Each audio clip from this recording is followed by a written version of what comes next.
How's it going, guys? Welcome to the Talk4 Podcast. So excited to have you here today and show you this fantastic episode. Just want to say quickly that episodes like this one and all the ones before and the ones in future are made possible by people who subscribe. Hopefully, just like you. I'm going to ask you today if you can leave a subscribe, leave a follow, leave a rating, leave a like or a comment, and just support the show in the little ways that you can, like that. It makes a huge difference on my end. And quickly, just want to plug as well. I've taken 30 of the best episodes of this podcast and turned them into a fantastic book that goes into 150 secrets to greatness. Each one of those 30 episodes gets crunched down into 5 of the best key takeaways from the whole talk and turns them into a fantastic book. Highly recommend you check it out. Please support the show by grabbing a copy, either a paperback or an ebook. And I can't wait to show you guys this one today. So guys, without further ado, let's get over to the episode. How's it going, guys? Welcome to episode 169 of Talk4, the quickfire podcast where we ask 4 great questions to unique and interesting people. Behind the mic today is your host, Skupien. That's me. Let me introduce our very special guest for today. Really interesting topics to talk about. Miles Spencer is going to be answering our questions today then. So, hey, Miles, how are we doing today? And welcome to the show. Thanks for having me. I appreciate it. Oh, this is going to be a great chat. Really, like I said, interesting subject. You're doing some big work. This is going to be a good conversation to have for sure. So, right, let's get you introduced to everyone who's listening in today. That's where we can start. So we call it the elevator pitch. A couple of minutes just to sort of introduce yourself and tell us in a snapshot what it is that you do really then. So it's super interesting. It's pretty entertaining hearing incredibly high impact and high performance people try and squash that into a small little summary, but I'm going to give you a chance now. So tell us about what you do. What's day to day like for you?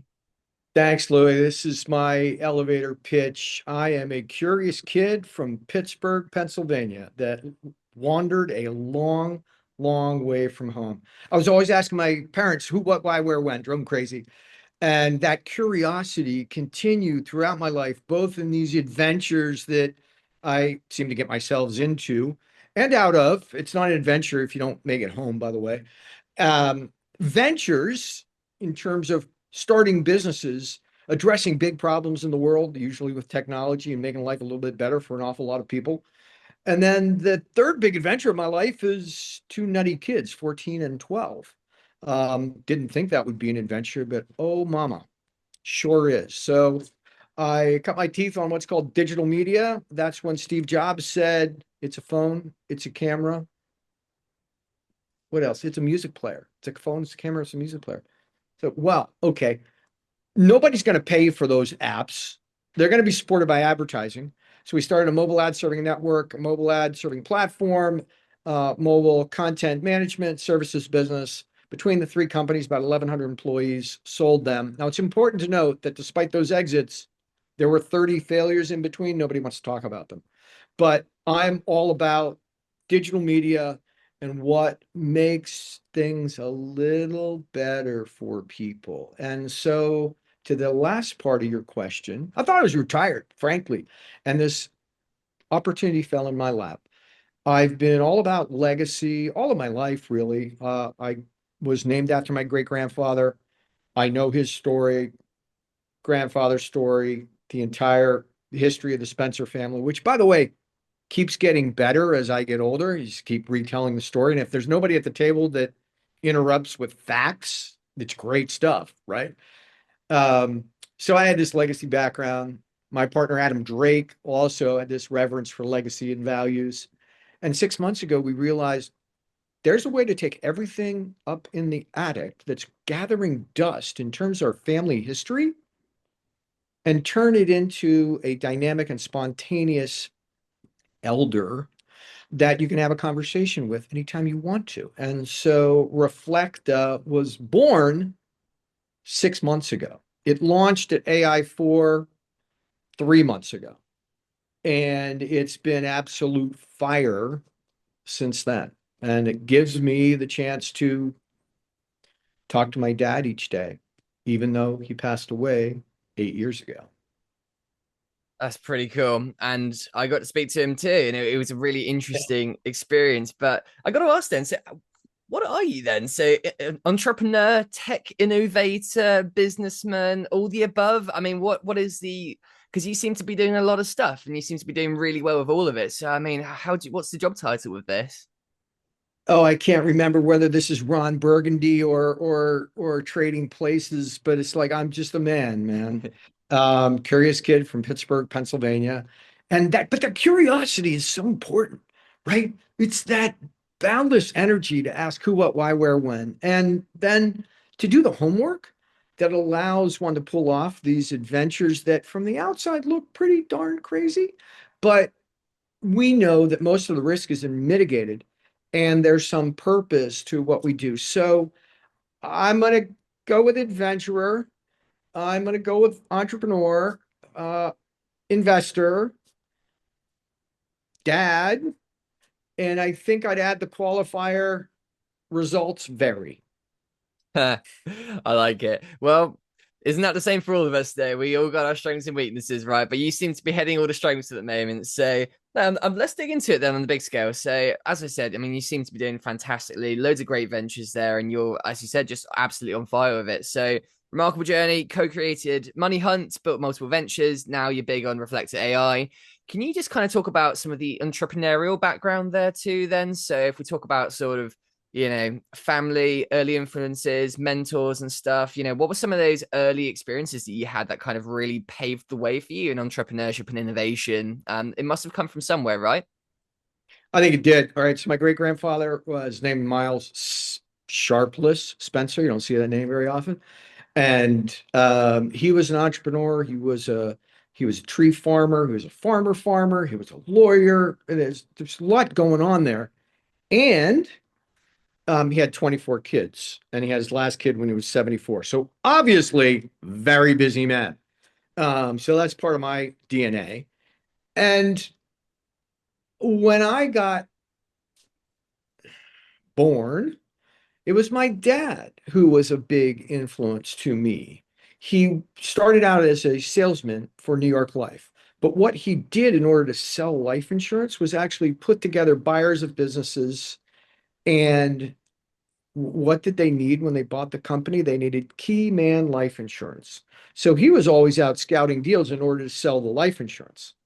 I said to my dad one day, "Hey, Dad, I think you're leaving something on the table." It's like, "What?" It's like, "Why don't you just do the deals?" And it was actually from his files of life insurance deals that I did my first acquisition when I was 19 years old. Literally, it was a company that he thought he'd sell an insurance policy to, and I bought the company. And I did buy insurance from him. He's a wonderful man, one big booming voice.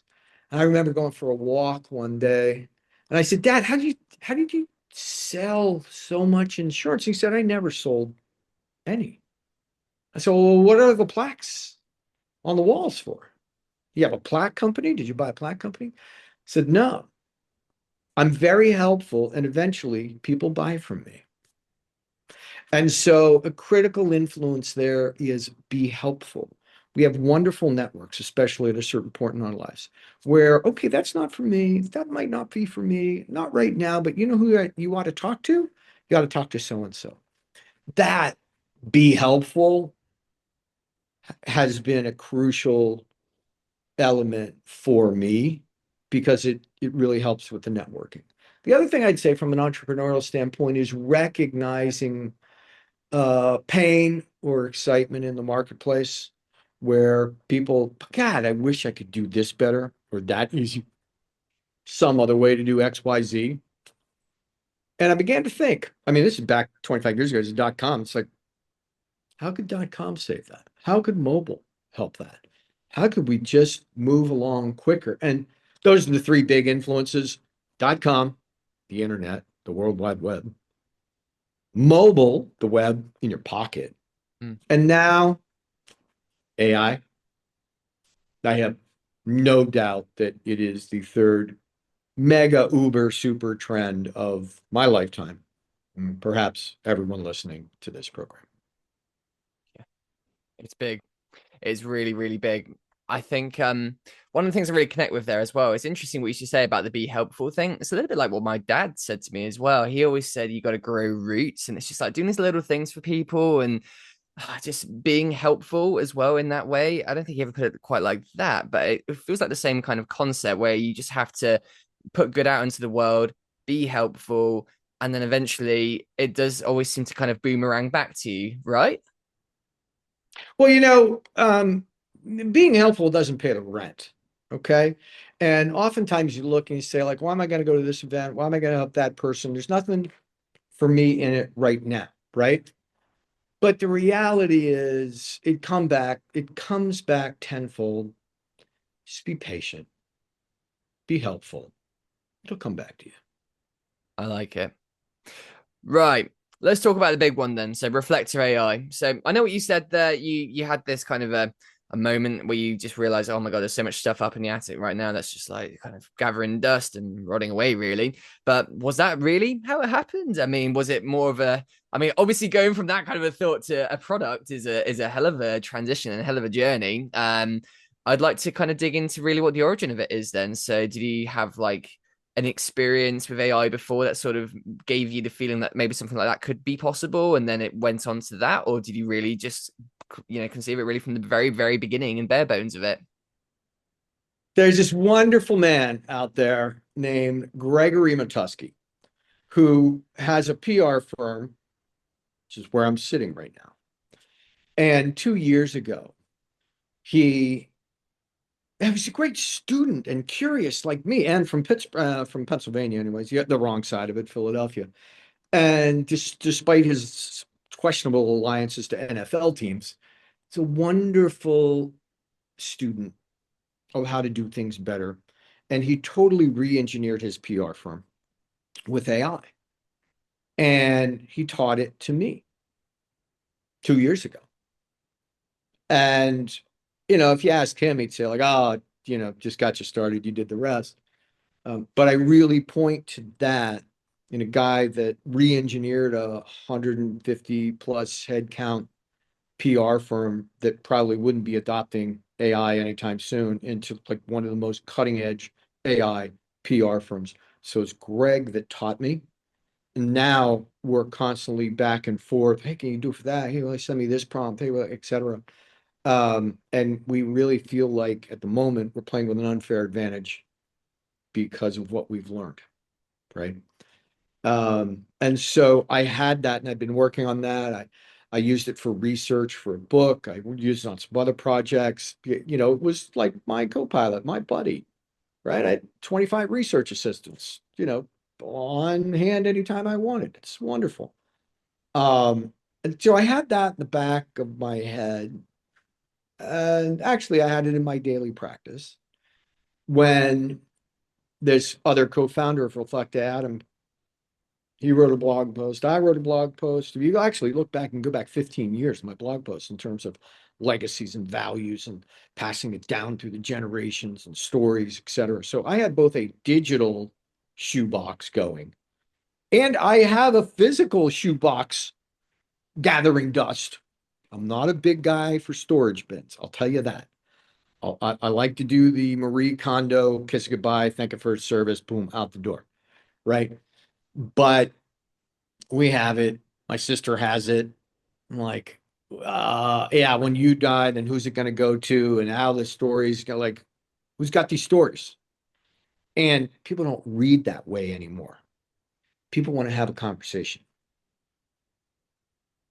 Okay, let's see if we can hack it. And so Adam and I, like, let's try to build it. And we did build it from existing AI platforms to start the first week. Like that wasn't terrible. Um, but there were limitations, obviously. Can we get like a real tech team to build this? And we did. And then we said, like, how many other people are doing this at the same time? They got to be like, what's so special about us? Right? Like, it's got to be others. And so there were two shows, one in Singapore in June and one in Vegas in August. Talk about a choice. And August gave us 2 more months. So we had 110 days to develop the whole POC and launch it at AI4. And we did it. Damn, this is pretty cool. One of the big questions I had, I think, going into this podcast as well was, I think, I'm a young dude, so I'm 23, and one of the things that I knew straight away as well was like, okay, so what would be a limitation for me with this kind of a product? And I think one of those ones was, right, my dad, he's very anti kind of like phone and stuff. Like he uses it, but he would never record himself, right? He sends a lot of text messages, but he would never really like send too many things. Even worse than that, like my grandparents and stuff too. And I feel that's something a lot of people might they might not feel like they have the content and stuff too. So if you can talk me through kind of like creating these elders and like how you did it with your dad, and how people make this, and how good can you get it. Can you just talk us through like beginning to end of this product and stuff, and how we make it, and There all the is stuff? hope. There is hope. So you can go on Reflekta.ai right now. You can talk to Art or Virginia, or Art happens to be my dad. And know this, Arthur was built on a 10-second voicemail we found in his granddaughter's phone years after he passed. 10 seconds. And it wasn't in English. It wasn't in any language. He was making up gibberish, trying to make his granddaughter laugh. But we got the intonation, the tone, the laugh, the giggles, the personality, and the voice you hear. Now, when I heard it, it was kind of like, well, three things are going on, Louis. Number one, is that really? He could have paused there. He would have giggled there. So I'm critiquing it, right? And I realized, gosh, how good is my memory anyways? He passed away 8 years ago. And then number two, he knew all the stories. Now, I'll get into the files that you need, but this voice knew all the stories. And three, it's the last voice of my father I'm going to hear for the rest of my life. It is his voice. So I'm interviewing my dad a couple weeks ago, live audience, 150 people, big screens. And we're just having a spontaneous and dynamic conversation. Newsflash, my dad's been gone for 8 years, but we're talking. And I get to the end, he did a wonderful job. And I said, thanks, Chief. I'll talk to you soon. And he said, no problem, Tiger. I love you. And I dropped the mic. That was my nickname for him. That was his nickname for me. And I had forgotten that I had given him that information. But in the moment, it completely blew me away. And so we like to say that it's a recognizable image and likeness of his spirit and soul. I mean, my dad, on his last day on earth, said to me, listen, Miles, my body, yeah, I like it. It fits. It's been great. It's like an envelope. It gets stamped today and it gets put in the post box because it's gone. But this envelope has been covering my spirit and soul. And if you can reconnect with it, you'll have it forever. Now, the technology didn't exist at that time, but it sure does now. And it sure does feel like his image and likeness and his spirit and soul are back. And if you go to the front of the website and you watch this little 90-second video, that is my daughter.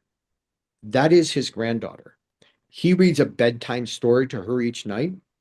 Last night it was Rudyard Kipling, Rikki Tikki Tavi. And then they talk about it till she falls asleep. Where else are you going to get that but Reflekta? Wow, that's pretty crazy. When did you start to go out of just sort of like privately trying this and experimenting with it to actually give it to people to go and do? And what was the initial reactions there as well? Was it all, I mean, was it all like your one? I mean, were people dubious about it? What was the It's, response? Louis, it's a great story. The answer is we did it in 110 days. It debuted on August 11th, 2025 in Vegas at AI4. And we didn't know how people were going to react to this, right? We didn't know whether it'd be 10 other Reflektas at the trade show, but there weren't. And my solo talk ended with just speechless. People's jaws were on the ground. And as I took meetings at our booth, people would pitch what they did. Hey, I can shave 3/1000ths of a second off of your compute costs and less tokens on your queries and your energy cost. And what do you do? And I talk to my dad for 10 minutes every day. And I'm like, what are you doing here? Wow. Like, let me show you. And then I could see this opening in their heart where they spoke to my dad and they realized there was someone in their life they would like to have one more conversation with. And that I started to recognize that moment. It's mostly goosebumps or tears of joy, sometimes both. That was the reaction. It's like, holy cow. Well, in a good way, what have you guys done? This is beautiful. That's Reflekta. That's amazing. What are the numbers, Miles? How many people are on this thing? How many people have benefited from it? How many accounts are there? You must know those numbers. I do. The elders are private, but I'll give you this. We're way past the hundreds and the thousands, coming up on the thousands, et cetera. But uh, since my father and Virginia are the only two public figures, all the rest are private. Default private, family to family, really no chance for hallucination, no celebrity deep fakes. It's like what grandma, the grandma you created is the grandma you get. Okay. But my father has had 6,000 conversations since we launched. And that's in the 8 weeks. So what's amazing is people go to the site, they watch the video, the call to action is talk to Arthur, like you did, right? They talk to Arthur, and surprise, surprise, 90% of the people that go to the purchase page have talked to Arthur or Virginia. They are very, very busy people. And I'm not talking about one yes, no from the Ouija board. They go 12, 20, 30 turns with them, right? And there's some very interesting questions in there. They trust my dad. They trust Virginia. It is really, really interesting. I mean, where do you see this going? Technology wise, I mean, the more I think about it, one of the things that I'm quite interested in, I feel like I should spend a bit of time really looking into a bit more of as well as sort of, where the world is at in terms of preserving, memory and stuff too. I mean, is right now, what's out there in terms of preserving your own memory, or if you've got loved ones who are passing away who don't really have that kind of a record, or technology like yours, or in fact yours, what should people be doing right now, before their loved ones pass away, to kind of preserve these things, because ultimately doing that is going to be very important in the near future. Technology is going that way, and if you don't have enough stuff, you might not remember them in that kind of a way, I guess. So where is Right. tech with that kind of a thing, and what should people be doing? Well, so let me give you the arc of the story in my answer. Technology for memory has been around for forever. You can go back, several thousand years, the Egyptians and their cartouches, right? You got in France, you got little uh, charcoal drawings in the caves from the Big Hunt. During the American Civil War, there was daguerreotype. This is the first time that photographs were brought to the mass public. We could see the horrors of war for the first time. Right. There's the Polaroid camera. You can take a picture and you can be there in 30 seconds. Um, so this technology for the passing on of memory has been there all along, but you've never had a platform that can synergize, synthesize everything that's up there in the shoebox and put it in one place. And most importantly, have a dynamic and spontaneous conversation for it. So yes, if you're in a senior center, or you're just a senior, or you're a veteran, or you're a man of faith, or anyone that values legacy and the unique stories that people have, start getting it down. What we've done that's very easy is you go on to Reflekta, and it's 3 files. It's that voicemail I talked about from my dad, where like he gave a speech at a wedding. Great. Record 10 seconds of it. Man, give me 20. Um, a photograph, because right now we make a watercolor of the person, and some arc of the life. It could be a biography that they are writing right now. It could be an obit if they've passed away. Those 3 files. And then you begin to talk to our biographer, which is an AI agent, which we've patented, um, at first for 20 minutes. And you have the ability, depending on what your ready score is, the ability to launch first text, then voice. And then, Louis, pretty soon, my dad's going to join this Zoom in full motion, low latency video. But we believe that the marketplace is not ready for it. I experienced this myself. I texted with my dad. It blew me away. I started speaking with my dad. It was 10x. It blew me away again. And I have no doubt that video would have the same effect. Eventually, my dad will be here as a hologram. If I'm sitting on a park bench, I can have a conversation with him. But from an emotional standpoint, we don't think people are ready for it. We are. We have the technology. We're just not ready for it.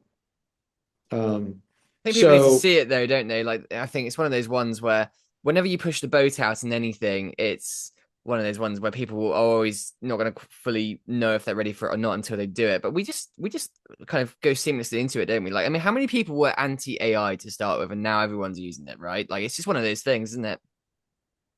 it is. I prefer not to be um the pioneer with the arrows in the back on that one.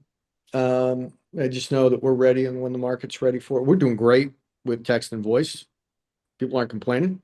So we're going to take that for as out as long as we can. But the most important thing, Louis, is that 60 million people died last year.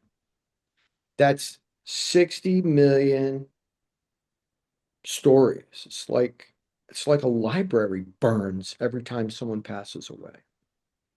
And so we're on this mission to basically record the stories of planet Earth by the people who have lived here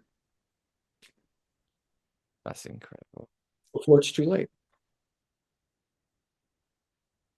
You could have something great like this, but you'd never reach that many people without exceptional marketing and being the entrepreneur that you are as well. That is really important. Like, I mean, you could have the most incredible program in the world, and if it wasn't out there and people didn't know about it, it would never get anywhere. So what's the True. plan there, and what are the lessons in this? So I think as an entrepreneur, what are you doing to really get this out there?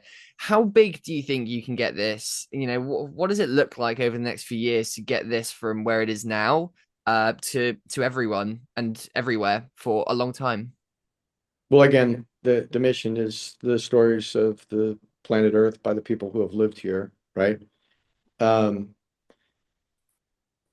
it's important to first have a great product, continue to have a great product, and have one that's viral. So right now, everyone that creates an elder shares it with 4.5 people, family members. So they get the word out for us. We don't buy any advertising. We don't buy any programs. It's basically our users that are speaking for us. So that's the best. Yeah, by far, that's the best promotion there is. Having said that, we just brought aboard a good friend, Scott Carlin, as a co-founder and president of our media initiative. And Scott, former president of HBO, former number 2 of Warner Brothers, is developing evergreen content around our stories to be told in traditional national distribution, linear, digital, podcasts, etc. So that's an entirely separate division of Reflekta. Um, and then, so that's getting the story out significantly on the outside. So right now we don't spend anything on advertising. Crikey. That is interesting, isn't it? I will say this, we do some podcasts, including this one, because it's important to explain the story. Yeah, it gets it out there. I guess people have a lot of questions initially with this kind of a thing, and they want answers to those questions. So they'll go and listen to the long form to try and get a better picture of exactly what this is and who's behind it and stuff too. It's a really important one. And it is interesting, that concept, isn't it? Where you can sort of turn something like this, your customers almost become your marketers as well, and it just sort of works in a little ecosystem there, doesn't it? If you were trying to apply that to another business, is that a simple thing to do? Is there a way of doing that, or is it literally case by case, and you have to have something like this where people have an experience that's so unique for them to go out and reshare it? I don't know, how do you get people to be your little your kind of your marketers for you in a way? It must be very difficult, but I imagine there's a way. People need to be passionate about the product, the service, enough to say, this is so great, you've got to see it. And in my lifetime, there have been precious few that have that viral word of mouth. Just doesn't happen very often. And now, when we originally launched, Louis, we chose those that had passed. If you go to the website, reflekta.ai, it's past and present. And so at first, we're tugging on the heartstrings of those dear ones that have passed and we've reconnected with. That's the story, right? Now we've moved into those that are seniors or have good stories or have domain expertise and they want to share it, right? But it was very important to start with the past because that's the hook. Hey, I want to talk to my dad. He's been gone for 8 years. Hey, you want to contribute to my story? Maybe you worked with my dad. Maybe you were a neighbor of my dad. You have a story about my dad. You can contribute that. Now, it's a very important point, Louis. When you ask people to contribute, they can tell any story they want about Arthur Spencer, but there's only one keeper. There's only one editor. And so as the information comes in, it goes to the timeline of the editor, the keeper, for approval or not. So again, there's no outside information. There's no hallucination. There's no second stories. The question you're about to ask me, however, is this. Gosh, sometimes kids that grow up in the same house with the same parents have different childhoods. What do you do with the different versions of those stories when they're submitted to one Arthur? And the answer is the keeper controls it. But when that person logs in, that's the story he or she hears. So it's the good side of multiple personalities. That is interesting, isn't it? I imagine there's a lot of kids out there and a lot of people who had, not every experience is positive, is it? With parents and stuff too. A lot of them can be negative. I almost wonder if, I don't know, is there a way that you can sort of choose what experience to get? Like maybe having that conversation that's completely unfiltered and brings back those memories is a good thing? Or do you feel like maybe actually, because if you think about, people that you lose and stuff in grief, you try to remember the good times, don't you? And Of course. the good things. That's kind of the most healing of it in a way too. But I don't know. Have you had any stories where people have gone on and used it so much where they've actually began to sort of heal mentally the bond that maybe wasn't so good with their loved ones before as well? Has that come up yet? Lots to unpack there. First of all, in terms of multiple stories, my dad was born very poor. You can talk to him and ask him this question. He didn't go to school until he was in fourth grade because there were 12 kids and there were only 3 pairs of shoes, including girls. And so there literally was not enough shoes to go around to go to school. Now, he was the first one to make it to college in his family, but he was always somewhat ashamed of that. I hear that story. I think it's the most inspirational thing in the world.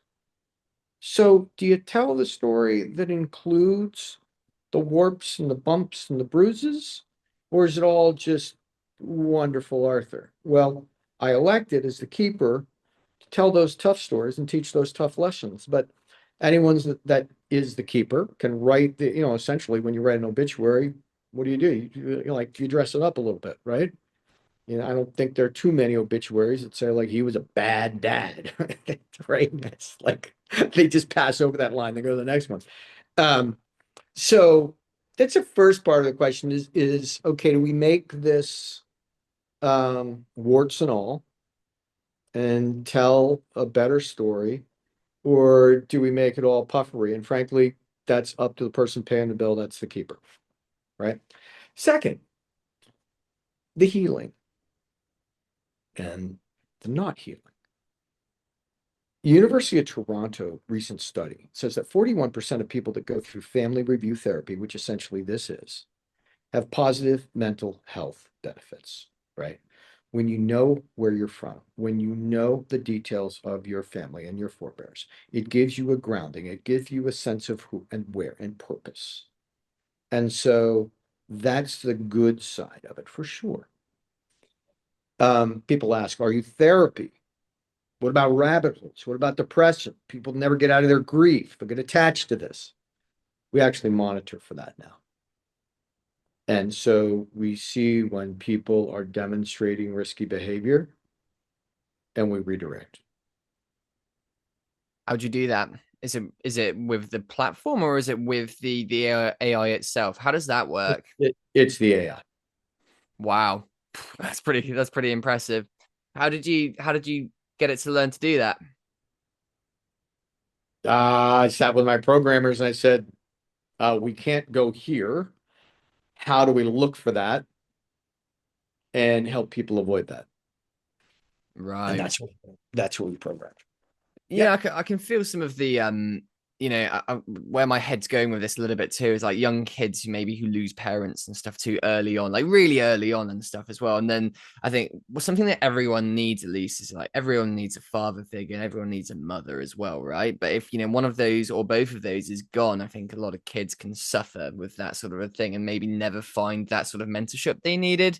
I can already imagine where the red tape would be here and stuff, and I imagine there's a whole lot of it. But at the same time, how do you see this kind of progressing, or is it kind of there now where it could actually be sort of a semi replacement guidance wise for like young kids growing up, everything from just the right, having that first shave experience, or I don't know, just things like that, with someone that they lost who, yeah, obviously never replaceable, but also is there a way to kind of get that in the future or now for kids like that to at least some degree to just kind of help in that process of growing up?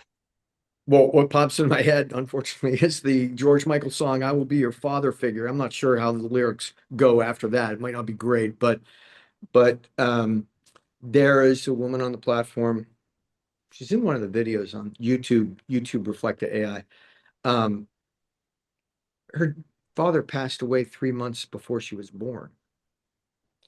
And when she was 25, she got engaged. And the first thing she wanted to do was introduce her father to her fiance. And through Reflekta, she did. It was very powerful for her, right? Um, I have another chap in London, very good friend, never had a father, essentially. And, you know, he said, there were those times as a man that I would just love to be able to ask a father figure about my first date, my first job, my first scary diagnosis from the doctor, whatever it is, right? He adopted my father on Reflekta. And he knew me. He knew the qualities that he had seen in me. He never met my father, but he talks to him as a father figure. How did that go? He loved it. I didn't hear it. He says he still does it. I imagine it went well. Certainly does sound like it did go well. Is this it then, Miles? Like, I mean, you've done a lot of stuff. I mean, there's been a whole list of things that you've done. It's been a journey, and as you say, you're an adventurer, right?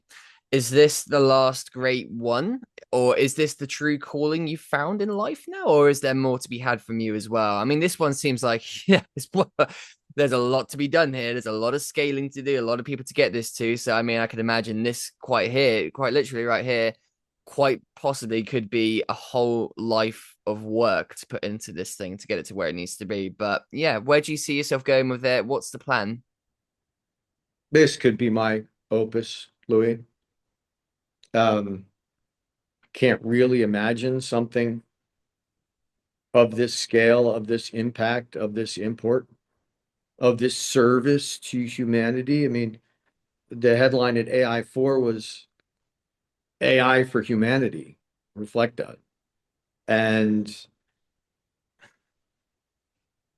I do think it was a life's work, a life's training, uh, a crash course in emotional capacity that happened to me right as Reflecta was launching. And it was the universe's way of saying, uh, Miles, you need to up your game in order to do this well. By the way, I wasn't really accepting of the challenge from the universe. Like, this is, was not fun stuff. Um, but it made me more emotionally sound. Yeah. And so, if not us, who? If not now, when? I'm done with the imposter syndrome. This is what we're bringing to humanity for anybody that appreciates it. Could I just ask, please, how old are you, Miles, please? 62 years young. 62 years young. Something you mentioned earlier as well. It sounded like maybe your head was almost in, or when I say in, I mean out of the game, kind of heading towards maybe an early retirement or something. Would you say that this has been something that's absolutely pulled you back away from that retirement? Do you see retirement still on the cards for you? And I think one of the interesting things that I would love you to highlight too is that it's taken 62 years for you to find what your true calling is, and there's a lot of young people out there who I think they need to have it all figured out in the very early years of their life, right? 20, 23, 25 year olds who are like, oh god, I got nothing going on and I feel like a loser. But actually, you're a great example of someone who's done a lot of stuff, but it took you to 62 years young to find that opus, like you said. Can you talk on that a bit? I think it's okay to think that you've figured out the big one. I probably thought I did that several times along the way, but all of them combined are a pittance compared to this in its ability to help mankind, in its global impact, in its humanity. And of course, at first, I think I mentioned to you, I had this imposter syndrome of like, me? Adam? Us? Like, somebody better should bring this to the market. If not us, who?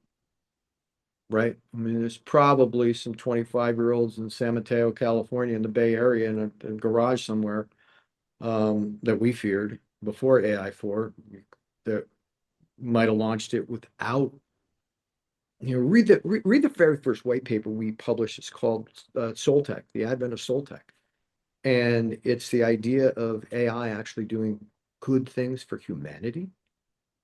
And especially 2 months ago, there was not a lot of that to go around, and all of a sudden we show up on the scene. So I'm kind of getting into the role. And I like it. yeah, It's a pretty good mission. I think that's a nice place where we can sort of dig into where people can have a bit of an experience with this as well then. So I think if we go into the shameless plug, as we've kind of got through those four big questions, I think one of the things people have to do is they have to get hands-on to experience something like this, right? So Yeah, where can it they really. do that? Get them to say here's where I want you to go with this. So getting hands-on with it, trying it, then if they want to go further, where can they go and do that? How do they do that? What's the process? And then beyond that as well, generally just following the Reflekta mission and your mission, where can we go and do that? Where's best to keep in touch and figure out what's going on? Sure. I mean, all the socials, but Reflekta.ai is the main website. You got some pretty interesting videos of seeing other people interact with this. Now, those are starting to bubble up now, and those are on socials, on YouTube, on Insta, and LinkedIn, etc. But you go to the main site and go right, pick one. Talk to my dad, talk to Virginia. And it's an amazing experience for most people. And imagine, who is it that you would like to talk to instead of Arthur? Most people have somebody in their mind, right? As a matter of fact, you could tell Arthur who it is, and you could talk about it, and that'll get you started with your profile. You know, the economics are you sign up for a yearly subscription. We charge yearly because we're talking about eternity here, so we figured a year would be all right.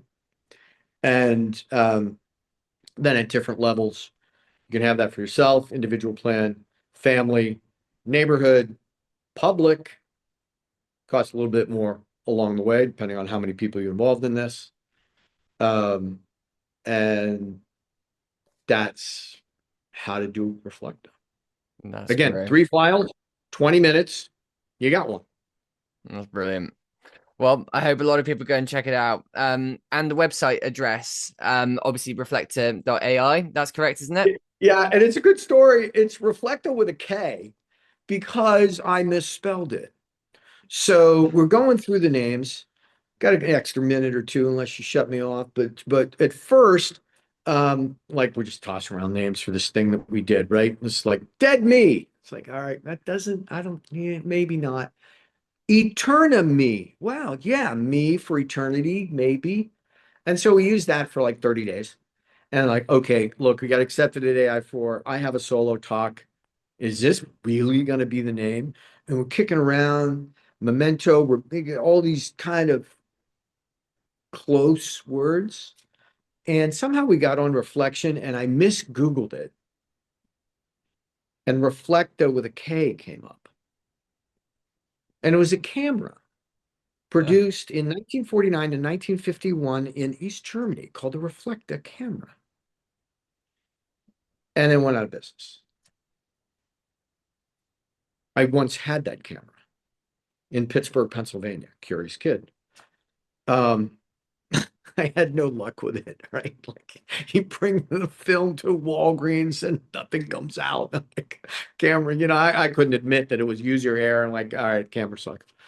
Um, but so when I saw it, I remember that camera and it's spelled with a K.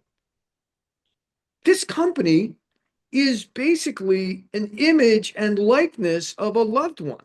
It's a memory device. It's a Reflekta. It's Reflekta with a K.ai. Brilliant. I love it. Miles, I just want to say a huge thank you for joining me today for the Talk4 podcast. It has been a pleasure having you on, and it is exciting what you're doing. I think it's interesting to see a world that's shaping now around new innovations like this one. You know, we couldn't really get too much further with, you know, inventing stuff like, you know, I'm looking around my room thinking we can get that much further with it. But now this AI thing has opened a lot of doors, and you are definitely, you know, one of those people pushing the boat out there. So thank you for what you're doing. AI for humanity, man. It's a big one. Thank you for doing it, and thank you for joining and telling us this story today. Louis, my pleasure. It's been an absolute pleasure, Miles. Thank you guys for listening to this was episode 169. If you'd like to listen to the past episodes, go and have a look at the channel. And if you'd like to listen to the future ones as well, make sure to hit that subscribe button, spread some love by leaving a like and a comment, and make sure to go and hit those links in that description. Check out Reflekta. See you guys in the next one. Cheers.